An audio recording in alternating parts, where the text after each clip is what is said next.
안녕하세요. 강남역 1번 출구 1번 거리 김종률 아카데미 원장 김종률입니다. 오늘 여러분들에게 너무 반가운 소식 한 가지 전해드리고 싶어서 유튜브 촬영을 시작합니다. 바로 세이노 선생님, 제 인생의 가장 큰 멘토 선생님이신 세이노 선생님께서 칼럼을 재개하셨습니다. 조선일보에 칼럼을 기고하셨는데요. 올 3월 정도에 책 출간도 앞두고 있다고 하셨습니다. 마음 같아서야 선생님께서 강의도 좀 해주시고 그 다음에 책도 널리 알려주시고 그랬으면 좋겠다는 생각을 진작부터 했습니다. 그게 정말 세상을 이롭게 할 것이고 뭐라 그럴까요? 저 같은 풋내기 강사가 돈 버는 법에 대해서 떠드는 이야기보다는 선생님 같은 정말 탁월한 어떤 인생의 지혜를 갖고 계신 분의 말씀이 세상을 더 크게 변화시키고 많은 사람들에게 영향을 줄 수 있겠죠. 그러나 또 선생님처럼 경제적으로 이미 충분히 이루신 분께서 뭐가 아쉬워서 강의 같은 걸 하겠습니까? 강사라는 직업은 필연적으로 남의 입방아에 오르는 거고, 그죠? 다른 사람들과 비교를 해야 되고 의견이 좀 다르다 이랬을 때 또 뭐 이런저런 이야기를 듣게 되는 건데 하실 이유가 전혀 없으시죠. 그런데 그런 중에도 선생님의 어떤 그 출간 계획 같은 것들이 저는 굉장히 반가웠습니다. 왜 그러냐면 선생님께서 카페에 다음 카페에 세이노의 가르침이라는 카페에 기고를 하시다가 중단하신 지가 거의 뭐 한 5년 이상 됐습니다. 2004년 5년 요때까지 기고를 왕성하게 하시다가 선생님께서 건축하시는 일도 있었고 또 그다음에 또 다른 일도 조금 있으셨던 걸로 알고 있습니다. 그런 것들 때문에 중단하시고 그 이후로 이제 글이 없었는데 그러다 보니까 이 어중이 떠중이 자기개발 전문가들이 선생님의 글을 옮겨다가 마치 자기 것인 양, 자기 지혜인 것인 양 이렇게 재판매를 하는 것들이 있었습니다. 굉장히 선생님의 제자로서 굉장히 꼴보기 싫었습니다. 굉장히 화가 났습니다. 선생님의 글 묶음집을 뭐 6,000원, 7,000원 정도 해서 재본해서 판매하는 데가 있다 이랬을 때요. 진짜 화가 났었어요. 아니 어떻게 저런 큰 귀한 가르침을 재본비를 받고 저렇게 할 수 있느냐. 저작권에 대해서 주장하지 않는다고 해서 저럴 수가 있느냐. 그게 굉장히 화가 났습니다. 그래서 책이 제대로 나왔으면 좋겠다. 그래서 저작권에 대한 보호를 받았으면 좋겠다는 생각을 진작부터 했었습니다. 우선 선생님께서 어떤 글을 기고하신다는 내용에 대해서 네이버 검색한 것을 한번 살펴보겠습니다. 네이버에서 검색했더니 이제 레전드의 귀환이라고 하신 분도 있고요. 어쨌든 반갑게 선생님께서 조선일보에 글을 써주신다는 블로거들의 내용이 있습니다. 여기 낯선 곳에서 아침 보니까 이분이 아마 세이노의 가르친 카페에서 다음 카페에서도 좋은 글 써주셨던 그 선생님이신 것 같습니다. 저희가 쓴 글도 하나 있는데요. 사실 여기 제 블로그입니다. 선생님께서 써주셨던 많은 글 중에서요. 저는 정말 와닿았던 것들 몇 개 중에 한 개가 돈에 대한 위선을 버려라 이런 것들. 그러니까 그 당시에 제가 가난했고 또 내가 왜 가난한냐. 근데 또 돈에 대해서는 좀 있는 척 한다든지 나 돈에 대해서 그렇게 뭐라 할까요? 속물적인 사람이 아니야 라고 살아야 되는 줄 알았었습니다. 근데 돈에 대한 위선을 버려라. 부자는 불행한 도둑놈이 아니다. 뭐 이런 글들 읽으면서 굉장히 훅 깼죠. 야, 돈에 대한 인생 철학이 이렇게 바뀌어야 되는구나. 그리고 또 실천적인 어떤 글로 가르침으로 들어가자면 직장에서 한 30분 내의 거리에 집을 잡아라. 그래가지고 남는 시간에 공부를 하여라. 이런 이야기들 있었죠. 그래서 저도 그 가르침들을 쫓아서 뭐 다 이행하지 못했지만 어쨌든 대표적인 것들은 저는 이행을 한 것 같습니다. 사실 돈에 대한 위선을 버려라. 이걸 제가 충격을 먹고 마음이 바뀌기 시작하면서 굉장히 많은 사람들하고 관계가 나빠지기도 했습니다. 그 중에는 제 부모님도 그게 포함됩니다. 그래서 부모님을 나를 낳아준 사람으로서 존경하고 사랑하는 것은 있지만 돈에 대해서 스승으로 삼기는 부족함이 많은 사람이구나. 가난한 사람을 비록 내 부모라고 하더라도 돈에 대한 스승으로 삼아버리면 나 역시 나중에 가난해지겠구나. 그런 생각마저도 들었죠. 그래서 결국은 이제 그 시기를 지나올 무렵에 선생님 걸 계속 읽고 그 당시로서는 이제 부모님하고 돈에 대한 철학 차이 때문에 굉장히 사이가 안 좋았습니다. 그러나 지금은 제가 부모님을 경제적으로 전혀 불편함 없이 잘 봉양을 하고 있고 아주 좋은 집에 모시고 있고요. 사이 당연히 굉장히 좋습니다. 아내들이여 남편분도 변화시켜라, 뭐 망연회를 하지 마라 등 여러 가지를 읽어보시기 바랍니다. 주 5일째 근무를 하지 말라, 건강을 잃으면 모두를 잃는 것이라고 이런 것들을 읽으면서도 굉장히 큰 도움이 됐습니다. 주 5일째 근무를 좋아하지 말라 이 내용을 밑에 들어가서 읽어보면 주말 중에는 공부를 하여라 이런 뜻이 있습니다. 그래서 제가 이번 토지 정규 강의 때도 그랬고 늘 강의 때마다 하는 이야기가 저도 주말마다 공부를 했고 그 과정에서 부자가 되었고 경제적인 어떤 자리를 잡아왔습니다라고 말씀을 드렸죠. 선생님의 칼럼 잠시 엿보게 하겠습니다.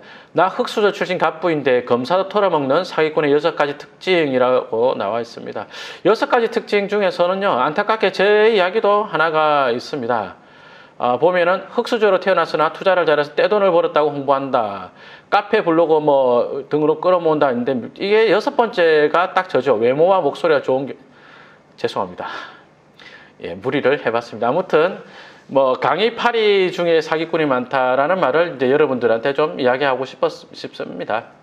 저는 여러분들한테요, 정말 한 가지 꼭 선생님의 어떤 가르침에 제가 감히 어떤 칼을 대거나 다른 걸 하려는 뜻은 아니고, 그 선생님의 말씀에 제가 당연히 어떤 재단을 하려는 것은 아닙니다. 그런 건 아니고, 저는 이제 현재 부동산 강사니까 선생님께 써주신 글에다가 강사 입장에서 왜 사기꾼이 되는지, 왜 또 사기꾼들에 대한 피해자가 몰리는지 그런 것들을 제가 알고 있지 않겠습니까? 그래서 강사 입장에서 제가 느끼는 바도 있는데, 우선 회원님들이 강사랑 대단히 친해지고 싶어 하죠. 그죠? 강사랑 친해지고 싶어 하고, 그 다음에 또 이면에는 어떤 게 있습니까? 강사만큼 실력이 사는데 오래 걸릴 것 같으니까 강사가 하는 투자 같이 하면 좋겠다라고 생각을 많이들 하시는데요. 그게 사기로 가는 징검다리입니다. 제가 강사가 되고 보니까 제가 투자한 사례를 보면서 내 저렇게 공부해서 김종률만큼 실력 좋은 사람이 돼야지 라고 생각하시는 분들보다는 나 김종률하고 친해져야지, 이런 분들이 훨씬 더 많았는데요. 강사가 그런 심리를 교묘하게 이용해서 사기를 치는 거죠. 그래서 여러분들이 강사랑 친해지는 것은 좋지만 강사 명의나 강사 명의로 된 법인으로 투자를 하면서 수강생들의 돈을 받고 그 다음에 확인서를 교부하는 형태의 공동투자 있죠. 그런 것들은 절대 하지 마세요. 결과가 좋을래야 좋을 수가 없어요. 굉장히 높은 확률, 한 95% 정도의 확률로 사기 피해자가 될 수 있다. 저는 이렇게 봅니다.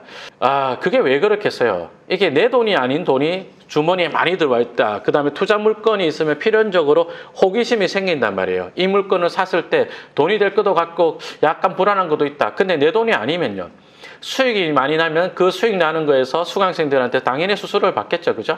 그러니까 강사 법인으로 투자를 하게 되고 나서 그 다음에 수익이 나면 전체 수익의 20%, 30%를 강사가 자기 몫으로 컨설팅 비용으로 가져가죠. 그러면 수익이 안 나면요, 수익이 안 나면 매입 금액의 뭐 1%나 1.5% 정도를 수수료를 받죠. 어떻습니까? 이래도 돈 벌고 저래도 돈 버는 게 강사입니다. 수익 안 나면요, 그 법인 날려버리면 되는 거예요. 강사하고 아무 상관이 없게 됩니다. 그런 형태의 투자를 하게 되면 이게 마치 한 게임 포커머니처럼 사이버머니 같은 느낌이 들어가지고 진중하게 투자를 하지 못하게 됩니다. 그렇게 되다 보면은 이제 뭔 게임하듯이 게임머니 보듯이 투자금이 여러분들의 투자금을 보게 되고, 그러다 보면 이것도 하고 저것도 하고 이러다가 이제 계속 뭐 그 사이에서 실패하는 투자가 나오기 마련이죠. 제가 그 문제가 될 수 있기 때문에 유튜브 영상에서는 이 정도로만 찍습니다만, 제 속에 담겨 있는 여러 가지 어떤 꽁한 이야기들 있죠. 10분의 1도 내려놓지 않았습니다. 정말로 저 새끼는 사기 안 치겠다. 저 정도 되면, 저 정도 실력에 저 정도 어떤 재력이 있고 한 사람이면 사기 안 치겠다. 그 새끼도 지금 난리치고 있습니다. 정말로. 그래서 수강생 돈을 받고 법인으로 확인서 같은 교부하는 이런 사람들, 그런 사람들 중에서는 굉장히 높은 확률로, 왜요? 사이버머니처럼 느껴지기 때문에 자기 호기심, 자아 실현 이런 것들을 여러분들의 돈으로 한단 말이에요. 그렇기 때문에 절대로 그런 데 돈을 맡겨서는 안 되겠습니다. 어렵더라도 한 1년 바짝 공부해가지고 내가 좀 실력을 쌓아야 되겠다. 그렇게 강의를 듣고 스스로 그렇게 진로 방향을 모색하시기 바랍니다. 참고로 세이노 선생님께서 제가 부동산 강사가 되려고 하는데 어떻게 생각하십니까? 라고 하면서 제가 글과 제가 썼던 칼럼과 뭐 책에 대한 원고 이런 것을 드렸을 때, 저는 선생님께서 그쪽 바닥 강사들이 쓰레기가 많으니까 하지 말아라 라고 하셨다면 아마 안 하셨을 겁니다. 그리고 내심 그렇게 말씀하실 수도 있겠다는 생각이 들었습니다. 보내드린 제가 질문에도 이 바닥 인간들이 좀 질이 안 좋은데 내가 해도 되겠습니까? 라는 질문이 있었는데요. 선생님께서 회신해 주시기를, 가르침 주시기를, 첫 번째, 절대로 수강생의 돈을 투자금으로 끌어들이지 말아라. 두 번째, 두 번째는 제가 지키고 있지 않기 때문에 말을 못 하겠습니다. 두 번째는 다른 건 아니고, 두 번째는 형편이 어려운 사람은 공짜로도 도와줘라라고 말씀하셨는데, 아직까지 그건 안 하고 있습니다. 아무튼 여러분들, 저는 저의 이야기보다 선생님의 가르침이 세상을 좀 더 이롭게 한다라고 생각을 하고 있습니다. 훨씬 더 이롭게 하고 있다 생각하고 있습니다. 그래서 선생님 글 많이 읽어주시고, 그리고 또 많이 좋은 댓글도 많이 달아주시고, 책 나오면 주변 분들에게 선물도 많이 하셔서 정말 주변 분들의 인생도 많이 바꿔주시고, 그리고 선한 영향력 베풀어 주시기 바랍니다. 자, 이번 영상 여기까지 하겠습니다. 여러분 또 뵙겠습니다. 고맙습니다.